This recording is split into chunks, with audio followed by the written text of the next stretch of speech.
Bulawinak and good day to you all. I joined my fellow Pacific Island Forum leaders virtually last week to open the 51st Pacific Islands Forum and commemorate our 50th anniversary as a collective. We would have preferred to meet in person here in Fiji and share our views face to face. That's simply not possible given the evolving situation with the COVID-19 pandemic, as you are all aware. But the pandemic doesn't free us of our obligation to meet our priorities and confront our challenges as a region. And that is what we are doing. The leaders had a collective discussion on a number of key issues, including our COVID-19 response and recovery efforts, climate change, and the impact of sea level rise and our ongoing efforts to restore the solidarity of the Pacific Islands Forum.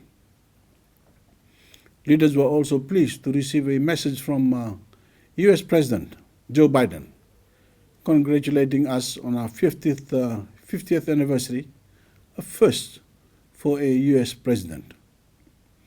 President Biden reaffirmed his support for our efforts to lead the world to a net zero future and to vaccinate our populations against COVID-19, and we were all pleased to see USA firmly back within our multilateral fold.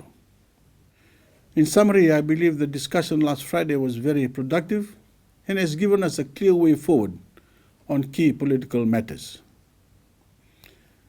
On a declaration on preserving maritime zones, among several key priorities in our discussions, the forum leaders have endorsed a milestone declaration on preserving maritime zones in the face of climate change-related sea level rise.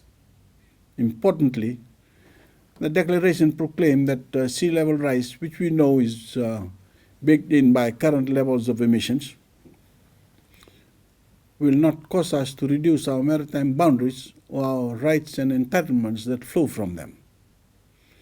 This is our good faith interpretation of the United Nations Convention on the Law of the Sea, UNCLOS, as it applies to the specific situation of climate change-related sea level rise and ensures the centrality of UNCLOS in these discussions. With COVID-19 recovery, our COVID-19 recovery is a significant part of the forum agenda. The threats of the virus and of the Delta variant are all too real. All our members have shared firsthand the devastating impacts, the ongoing resource challenges, and the urgent priority for rolling out safe and effective vaccination in all our communities. The only way to overcome the pandemic in the short term is to ensure that our population is vaccinated. This is critical. I thank all our regional and bilateral partners, including Australia and New Zealand, who have so generously supported our vaccination rollout and our management of the pandemic over the last year. I urge every one of you in the media to continue to play your part in fighting misinformation and vaccination hesitancy amongst our people by reporting the facts and seeking proper context, and as a direct result, helping us save lives. With climate change and COP26, with 81 days to go until COP26, leaders reaffirm that climate change is the single greatest threat facing the Blue Pacific and reaffirm the importance of consistent senior political level participation and representation at COP26. We remain committed to the goals of the Paris Agreement and to our regional positions as articulated in our Kanaki Lua Declaration, which calls for urgent climate action, recognizes the interlinkage between climate change and oceans, and calls for the international community to meet its climate financing commitments. As I said earlier, it was especially powerful to have the President of the United States join us to deliver his commitment to a net zero future.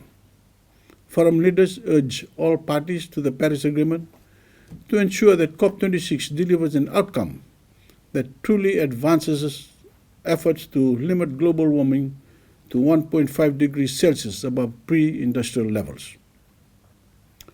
The new IPCC report shows how devastating any alternative will be for the Pacific and the planet.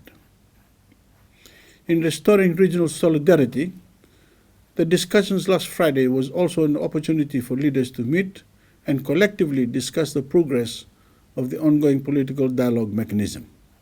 I was very encouraged by the exchanges that took place at the meeting, and I'm heartened by the leaders' commitment to keep an open mind through this dialogue and their firm resolve to find a way forward.